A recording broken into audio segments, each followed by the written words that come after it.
यहाँ पर हम देखते हैं कि मीन और वेरिएंस पॉइसन डिस्ट्रीब्यूशन का कैसे फाइंड आउट करना है। हमें पता है द प्रोबेबिलिटी मास फंक्शन के प्रोबेबिलिटी मास फंक्शन जो के हमारे पास पॉइसन डिस्ट्रीब्यूशन के लिए है वो है e की पावर माइनस लेमडा लेमडा की power x over x factorial. बहुत सारी बुक्स में लेमडा को म्यू से भी रिप्लेस किया गया है और वहाँ पर m भी लिखा गया है, यानी e की पावर माइनस म्यू की power x over x factorial या e की पावर m की power x over x factorial. ये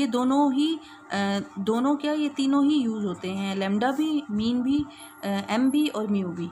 यहाँ पर हम सबसे पहले एक्सपेक्टेशन लेंगे किसकी, इन एक्सपेक्टेड वैल्यू ऑफ x यानी रैंडम वेरिएबल x की एक्सपेक्टेशन लेंगे।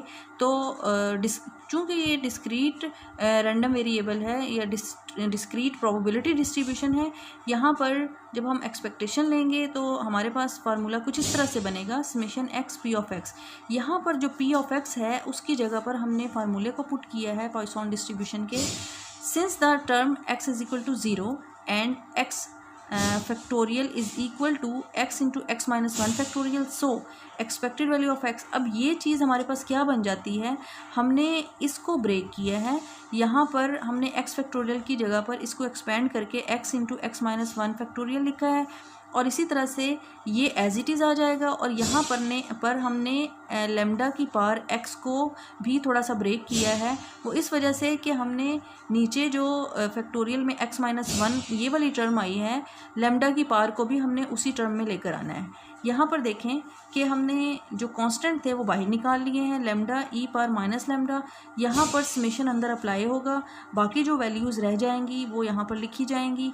यहाँ पर lambda e power minus lambda, अब ये वाला जो पार्ट है ये बन जाता है e की पावर प्लस लेमडा।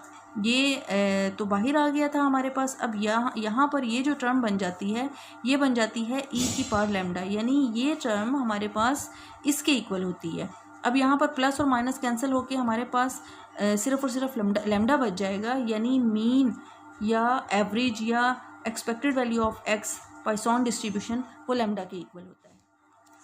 अब हमने क्या करना है, now the expected value of x into x minus 1 is.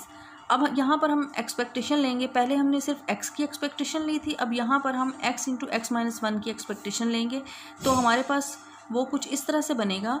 यहाँ पर x into x minus 1 p of x की जगह पर पॉइसन डिस्ट्रीब्यूशन का formula, since the term for x is equal to 0 and 1। पहले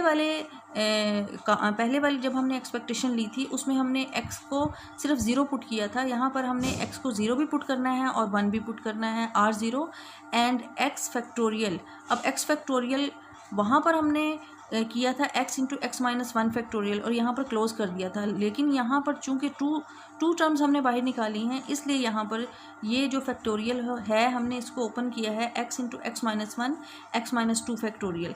यहाँ पर हम उसी तरह से पुटिंग करेंगे, यहाँ पर x इंटू x माइनस 1 और यहाँ पर वही फार्मूला जो पॉइसन डिस्ट्रीब्यूशन का था उसको हमने ओपन कर दिया है। यहाँ पर चूँकि x माइनस 2 फैक्टोरियल तक हमारी वैल्यू गई है इसलिए यहाँ पर लेमडा को भी x माइनस 2 तक ओपन करेंगे। यहाँ पर देखें कि जो कांस्टेंट था उनकी वैल्यूज़ को हमने बाहर निकाल लिया है, समेशन अंदर अप्लाई किया है, तो ये वाली टर्म फिर हमारे पास बनेगी e की पावर प्लस लेमडा। यहाँ पर दोनों को कैंसिल करके हमारे पास लेमडा। यहाँ पर चलते हैं कि expected value of x square अब हमारे पास क्या बन रही है। यहाँ पर फार्मूले में पुट किया है expected value of x into x minus 1 plus x। इसको ओपन किया, एक्सपेक्टेशन अलग अप्लाई की, इसकी जो एक्सपेक्टेशन थी इस वैल्यू की वो हमारे पास उसका आंसर आया था लेमडा स्क्वायर, और एक्सपेक्टेड वैल्यू ऑफ x जो हम पहले कर चुके हैं वो उसकी वैल्यू आती है लेमडा। अब हमें पता है कि वेरिएंस का फार्मूला होता है expected value of x square minus expected value of x whole square. ये याद रखना है कि वेरिएंस का फार्मूला इसके इक्वल होता है। अब हम expected value of x square की वैल्यू भी फाइंड कर चुके हैं और एक्सपेक्टेड वैल्यू ऑफ x यानी मीन उसकी वैल्यू भी फाइंड कर चुके हैं। Expected value of x square हमारे पास आया है लेमडा स्क्वायर प्लस लेमडा के ये वाली वैल्यू, और यहाँ पर एक्सपेक्टेड वैल्यू ऑफ x वो मीन के इक्वल था यानी लेमडा के इक्वल था। तो यहाँ पर हमने इसका स्क्वायर कर लिया, यहाँ पर इन दोनों को कैंसिल किया तो हमारे पास जस्ट लेमडा बचा। अब आप देख सकते हैं कि मीन भी हमारा लेमडा आया था और वेरिएंस भी हमारा लेमडा ही आता है, यानी पॉइसन डिस्ट्रीब्यूशन में मीन और वेरिएंस दोनों की वैल्यूज़ इक्वल होती हैं। और इसी तरह से जब हम स्टैंडर्ड डेविएशन लेंगे तो हम वेरिएंस का अंडर रूट लेते हैं, तो यहाँ पर लेमडा का अंडर रूट आ जाएगा। अब मैं आपको ये बता रही थी कि lambda is equal to n p. It means कि अगर क्वेश्चन में हमें लेमडा गिवन ना हो, यानी मीन या एवरेज गिवन ना हो, तो हमें एन और पी ज़रूर दिए गए होंगे।